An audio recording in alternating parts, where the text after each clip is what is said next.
Hare Krishna, welcome to Pabni's diary. আজ আমরা কক্সবাজারে সেকেন্ডের গল্প বলবো। সকাল 8টার দিকে বাসা থেকে বেরিয়ে যাই। 8:30 লঞ্চে মহেশখালী যাব সেজন্যে। কাকা তো বেরোর সময় বারবার করে বলে দিয়েছে ঘাটের মধ্যে যেন ফোন ব্যবহার না করি, তাই লঞ্চ ঘাটে ফোন বের করার সাহস হয়নি। এরপর অটো নিয়ে চলে যাই আদিনাথ মন্দিরে। গিয়ে আমরা কিছুক্ষণ একজন ভক্তের জন্য অপেক্ষা করেছি। কাকা যাকে আসতে বলেছেন আমাদের গাইড করার জন্য। সেই প্রভু আসার পরে আমরা মহাদেবের অভিষেকের জন্য দুধ ডাব নিয়ে উপরে উঠতে থাকি।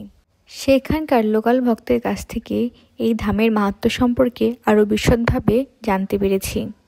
পূর্বে রাবণ যখন তপস্যার দ্বারা শিবজির কাছে বর প্রার্থনা করেন, তখন শিবজিকে লঙ্কাতে নিয়ে যাওয়ার সময় মহেশখালী দ্বীপের ওপর দিয়ে নিয়ে যাচ্ছিলেন, কিন্তু শর্ত ছিল তাকে যেখানে রাখা হবে সেখানেই সে স্থাপিত হয়ে যাবে।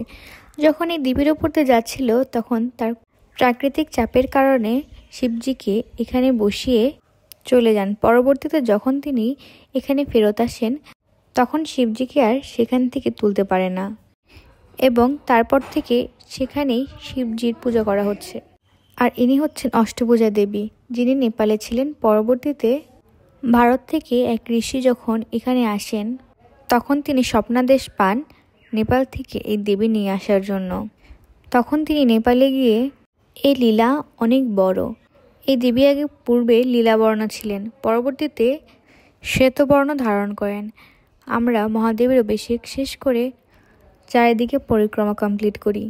এরপর আমরা সবাই মিলে কয়েকটা ছবি তুলি। সব কিছু কমপ্লিট করতে করতে প্রায় 10:30 বেজে গিয়েছে। সকাল 11টায় আমাদের ব্যাক করার লঞ্চ থাকায় আমরা বেশিক্ষণ ওয়েট করতে পারি না। এরপর রাধা গোবিন্দকে দর্শন করি এবং পারিজাত বৃক্ষের এখানে আসি। আমরা যখন পূর্বে এসেছিলাম তখন এই বৃক্ষের নিচে এত বেশি সুতা বাঁধা ছিল, মানে মানতের সুতা, কিন্তু এবার দেখলাম একেবারে নেই বললেই চলে। এরপর আমরা পাহাড়ের চূড়াতে রাম লক্ষ্মণ আর সীতাদেবীর মন্দির দর্শন করে নিচে নেমে আসি। নিচে আসতেই মাধবাস কিচেন দেখতে পেলাম। এখানে ভক্তদের দ্বারা বিভিন্ন প্রসাদ তৈরি হয়ে থাকে। আপনারা যারা বাইরে থেকে আসবেন তারা এখানে প্রসাদ পেতে পারেন।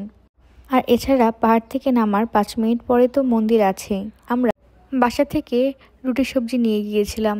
আমাদের প্রসাদ পেতে পেতে 11টা বেজে গিয়েছে, আর তার মধ্যে আবার শুরু হয়েছে সেই ঝুম বৃষ্টি।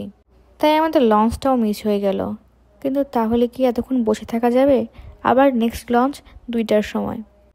যদিও মন্দিরের ভক্তরা খুব করে বলছিলেন দুপুরবেলা প্রসাদ পাওয়ার জন্য, কিন্তু আমরা সেখানে বেশিক্ষণ ওয়েট না করে স্পিড বোটে ব্যাক করার সিদ্ধান্ত নিই, কারণ আমাদের ঢাকা ফেরার কথা ছিল। স্পিড বোটের লাইন এত বেশি ছিল, প্রায় 30-40 মিনিট দাঁড়িয়ে থাকার পরে আমরা বোট পাই। আর আমরা তো সামনে বসেছিলাম। ভাই এত বেশি পরিমাণে ভয় পাচ্ছিল, আর সেই সাথে এত বেশি পরিমাণে ঢেউ ছিল আর ওঠানামা করছিল, মনে হচ্ছিল যেন স্পিড বোট থেকে পড়েই যাব। আসলে আমাদের ভুল হয়ে গিয়েছে। স্পিড বোটের পিছনে বসলে এত বেশি ঝাঁকি লাগতো না। বাসায় এসে কাকির হাতে গরম গরম কাশ্মীরি বিরিয়ানি প্রসাদ পেয়ে কিছুটা রেস্ট নিয়ে আমরা চলে যাই কবিতা মঞ্চ বিচে।